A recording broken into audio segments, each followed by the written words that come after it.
Alright YouTube, for this vlog I'll be talking all things Batman, Batman updates, and DCU Batman, as well as what I'm hoping for from the Batman Part 2 and the DCU Batman. So let me put this Lego figure down. So start, I saw a cool image by the Instagram user and artist JS Comic Art, who I'll link his stuff in the description below, but point out a Batman fan cast that's not getting talked about enough, which is Theo James as Batman. Now, I am familiar with the actor primarily, and admittedly with through this post that I know him from the Stephen King The Monkey movie, which was an interesting movie, but in my opinion was a little bit boring, which is the last thing I want Batman to be. But his character, I don't remember Theo's character's name in the movie, but he kind of gave me sort of Batman vibes, and especially with the voice, which I agree with this user that his voice in The Monkey is definitely very reminiscent of Batman and sort of gives like an ominous superhero vibe, but not like, over the top like Christian Bale. Not that I don't love Christian Bale's Batman, but, it was kind of a little corny, and Affleck's voice being kind of robotic. Not that either of them were bad, but,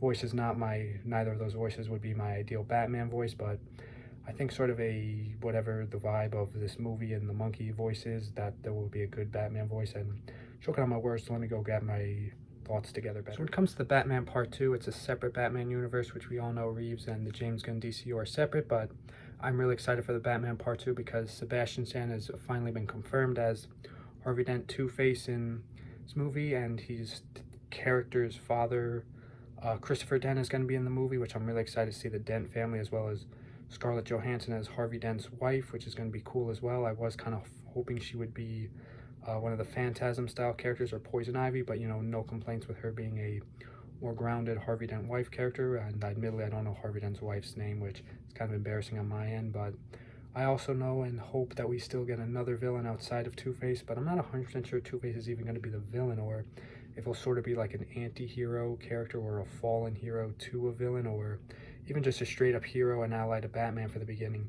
Either way, I'm really excited to see him, and I definitely think Sebastian has everything it takes to be a great Two-Face. Obviously, we won't be getting Zoe as Catwoman again in Batman Part 2, which is a bummer. Hopefully, we still see her in this universe. Hopefully, there's a third one, because I don't know about you guys, but I think 2 parts of a Batman is not enough for a Batman movie universe. We need at least 3, at least a trilogy. But other good news is in Rob's Batman universe, the Matt Reeves Batman, we will be seeing Commissioner Gordon and Alfred again, which I'm very delighted about. So definitely good to see some familiar and returning faces as well as new ones. So let's move back to DCU Batman. So we do know Gotham's underwater. Maybe we'll see something like this, Gyarados. I'm sure he won't, but it's fun to imagine. But I do think that, the Batman still has the potential to be a comic book, sort of unrealistic-ish Batman universe rather than the Dark Knight Trilogy 2.0, but the Dark Knight Trilogy 2.0, no complaints either.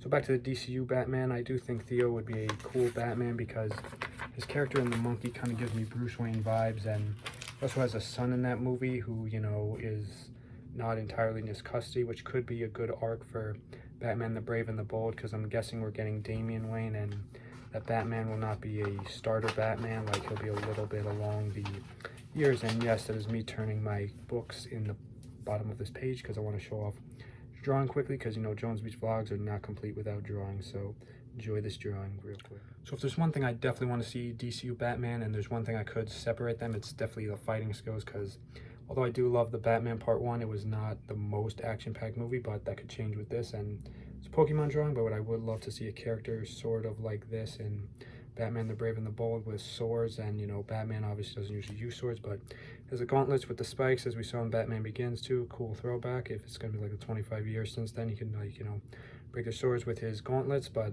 Batman's the GOAT. That's all I have to say.